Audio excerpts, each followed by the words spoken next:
Hi, this is Greg Stanley. I'm here with Wes Warren. We're from Whitehall. We want to talk about how easy it is, if you know how to do it, to predict who will quit next in your practice. And I say quit, I'm talking about staff. Who's most likely to quit? And unless you know the keys that we're going to give you, it's pretty much just guesswork. Can I comment on that before you get started, Craig? How important I think this is. You know, when we work with offices, one of the main things everybody's trying to do is recruit, trying to find people. We can't hire people. But that came from people leaving. And when we hire people, they leave. The revolving door in dentistry right now is really bad. Obviously, if you're listening, you know that. This solves half the problem, is figuring out who it is and trying to keep them so that you don't have this recruiting nightmare. So definitely we got to pay attention to this topic. This is, to me, this is big. It's because you can't tell by looking, but we can tell by having worked with them who is under what's likely unsustainable stress. Let me explain. A couple of different jobs in practice. One involves inbound calls. People call up, people walk in. Somebody walks into your office or calls on the phone and asks a bunch of questions. And we can kind of put it on the staff person how to answer that and how to get them in as a patient. But remember, at the beginning of at the end of the day, they called you. The other is outbound calls. What did you say was about unfinished treatment or unscheduled treatment? Yeah, so this is the one thing, this is kind of the doctor's go-to message to the team about the schedule. The doctor will see an open schedule for the next week and, you know, he goes to the front desk. We got to start calling open treatment plans, you know, start getting on the horn, start calling. That's great, you know, as it being an ongoing message to the team where they're just constantly, every time they have a down second, they're supposed to be calling open treatment plans. You know, you run out of open treatment plans to call. Pretty soon you've called everybody and it comes to the point where you're harassing people. And this is where you start to wear people down, Greg. And this is what you're talking about. Yeah. These outbound phone calls. There's a time and place for it. I'm not saying you shouldn't do it, but you can only do so much of it. And when the doctor's really hounding the team to do it over and over and over again, yeah, you'll wear people out. This job. In the insurance business, namely life insurance, it's an outbound sales business with about a 95% turnover in insurance salesmen the first year. In casualty insurance, it's inbound calls. You know, people calling State Farm or Farmers or whatever, saying, "Can I get my car insured?" It's not the same experience, you know. One has an incredible turnover. What you have to be careful of in your practice is just setting people adrift on a horrible outbound call nightmare. Like you said, they're harassing people. So let's take a closer look at this. This is who's likely to quit. I saw this happen in a really well-run office. One of the finest staff I personally have met. She was just out of the Marine Corps. Oh, yeah. Tough as a boot, but her job was always outbound, negative. And here's the essence of it. We task them with trying to change someone's mind. You know, you've gotten out of the office, you survived that, you got away. Now you don't want to come back, but my job is to try to make you come back. It can be done. A few people have a real talent for it, but even they wear out. Because if the pay is the same as everybody else, this person knows in their heart they're taking more emotional risk and it's a tougher job. So note that, doctors, if you have people that are doing jobs that are much harder, they may not be any more glamorous, but Emotionally hard, right? Maybe incredibly hard. And other staff, like handing the doctor the instruments before he can even think of what to ask for. Well, we just love them and they think they're special, but at the same time, that's not the emotional challenge. It is trying to change somebody's mind. And yet we pay for all these jobs the same. If not, we actually pay less for this type Yeah, of. right. You know, occasionally we'll have somebody who's really good at collecting big cases. We can usually talk a doctor into giving them a 0.5% bonus or something. But when we find a staff person that was recruited and she impressed us, you know, wow, she's going to go far, but she gets stuck in this netherworld of outbound calls, and other staff, they don't want to do it either. So they leave her in that position and just let her cook to death. And so you either are going to have to rotate them so that nobody's stuck in that position. Number Right. two, you're going to have to make sure nothing is a setup. Let me give you the nightmare scenario. You have a staff person, she's a hygienist. She's driving people off in droves as she hounds them for soft tissue, as she tries to sell them all sorts of products, bite guards, night guards, and not just once, but like you said, Wes, every time they come in, she's a walking signboard for these products. When those people leave the practice and we send somebody to go try to retrieve them, that is a dirty job.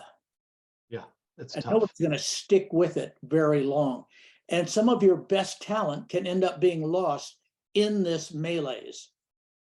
Especially if you're really pushing that agenda. I mean, call them again, call them again, call it again, you know. You give them the courtesy couple phone calls to patients, it should be part of your system.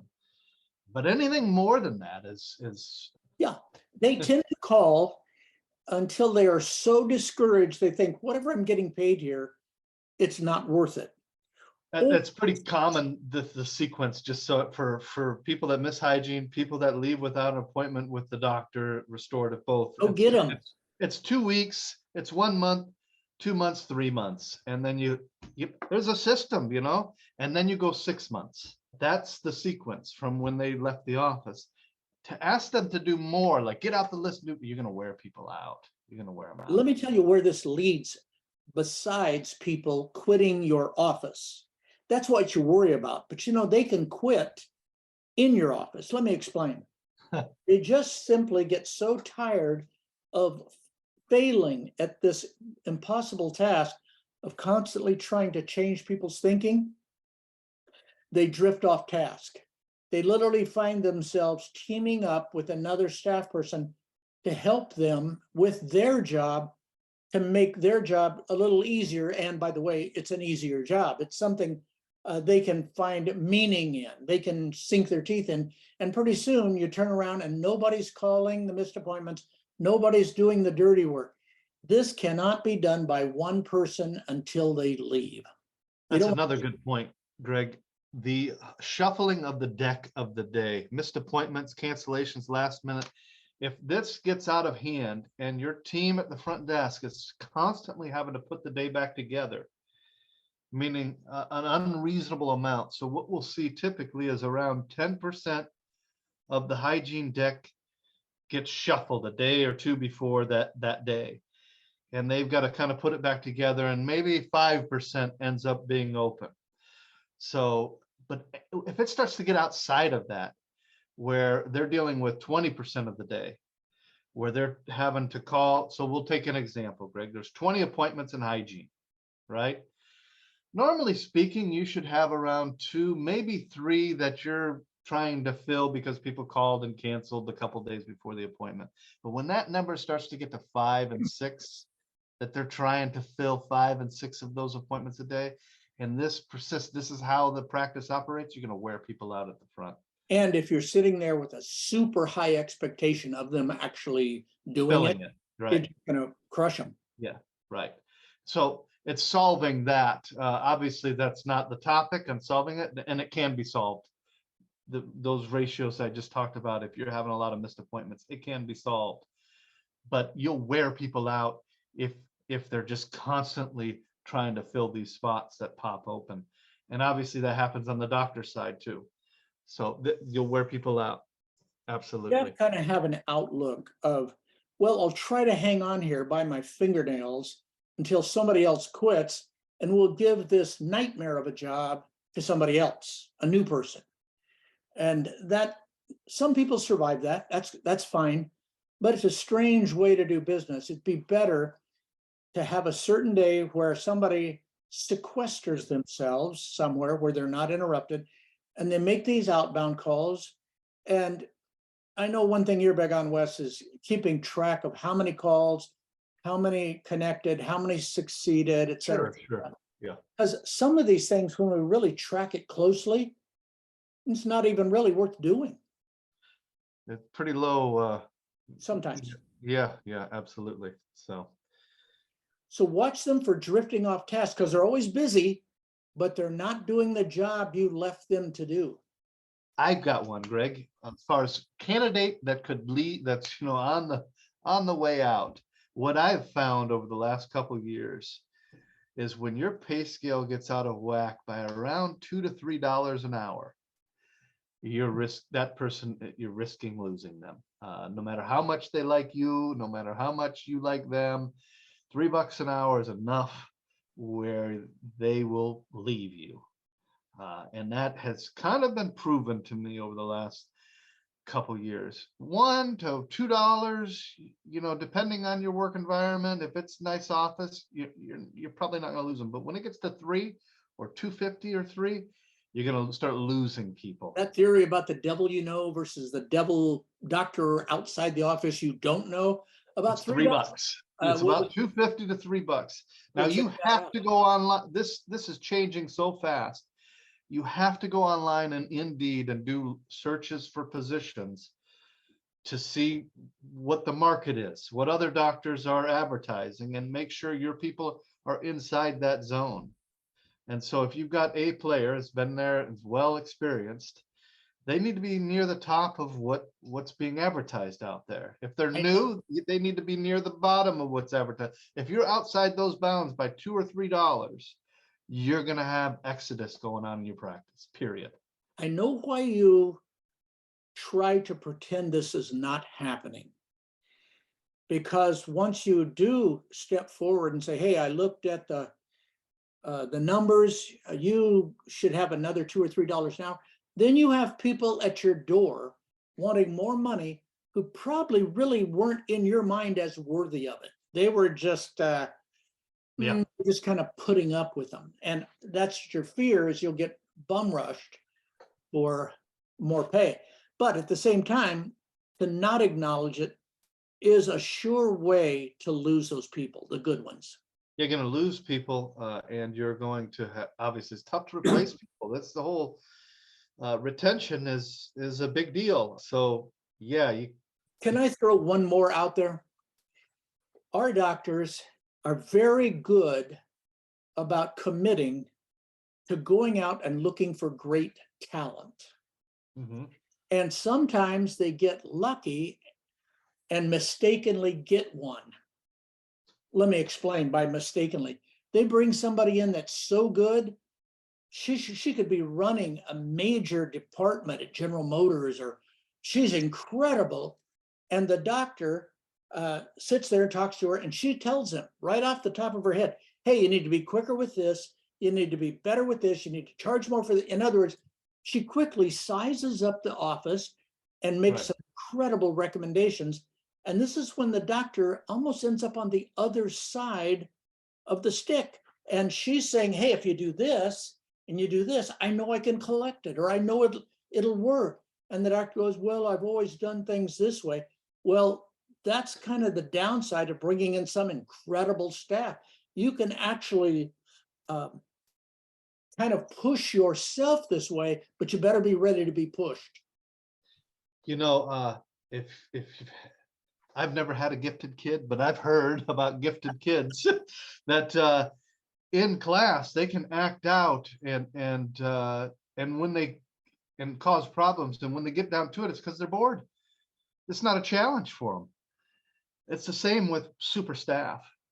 You put them in a situation and they want to do stuff, and you handcuff them, they get bored. It's not a challenge for them. Just punching the clock, it's not meaningful for them, and they will leave.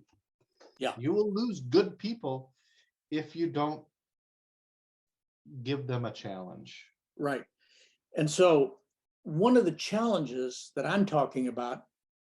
is the challenge of stepping up, the doctor stepping up to the plate. For example, maybe he's not real assertive and he sees dentistry and doesn't call it out because, he wants people to like him. And the staff, maybe a staff person calls him out on it and he doesn't step up. She'll probably move on because she knows she's worth more than that. And she gets bored. This Yeah. is what what happens is it's not a chat. There's nothing in it for her. She wants to work somewhere where it's moving. I have a thought. It's something we look at as coaches at Whitehall, you and Dr. Peterson or Laura and I. We try to decide who's doing the pushing. Sometimes it's nobody, but sometimes the staff are pushing for bonus, they're pushing for production, they're pushing patients to stay, refer. In other words, the staff are kind of gently pushing, whereas the doctor's dragging their feet. It's not funny. In other offices, the doctor's doing all the pushing and the staff Are dragging their feet. Yeah, they're dragging their feet. Yeah. And it's because you might ask them and they would tell you, this isn't what I signed up for. I was looking for a place to punch a clock, get a check and go home. And that's what I was hired for because they hired me in the pandemic or whatever. So we realize that, but be clear on who's pushing. Never be the one, doctors, in your own practice who's not supporting the effort to grow.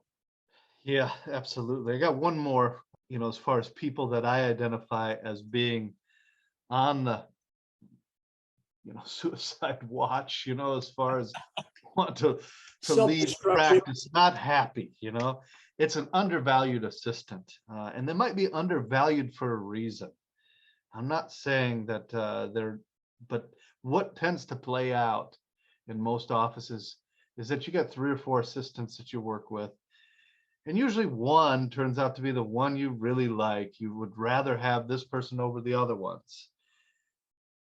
And it shows. Everybody knows it. Yeah. And that's great if you're that one assistant. But the other 2 or other 3 feel like the redheaded stepchild, as this. Nothing against redhead, Greg, but that's how they feel. And these people are at risk. You have to make sure, that you're trying not to play favorites and that you're rotating people through, to work with you on all cases as best you can. This revolving door and the assisting area, this is where it tends to stem from. And what can happen is this A-level assistant kind of turns into a bully almost, treats the other ones poorly, and kind of rubs their face in it a little bit. And the doctor is oblivious to this. You are the last to ever you will never find out about this. But that kind of stuff, this hazing kind of behavior, absolutely goes on. And the thing that you can do is to try to level it out and never really call a lot of attention to the great assistant. Be appreciative of everybody, but really don't put somebody on some kind of God pedestal. I go one step further, Wes. I'd say that every employee we have right now has a tolerance scale for baloney, for BS. And some can go higher than others. Some can go higher and stay higher for longer. And so what you find is this is what keeps it all a secret. They put up with it. They stay quiet until they don't.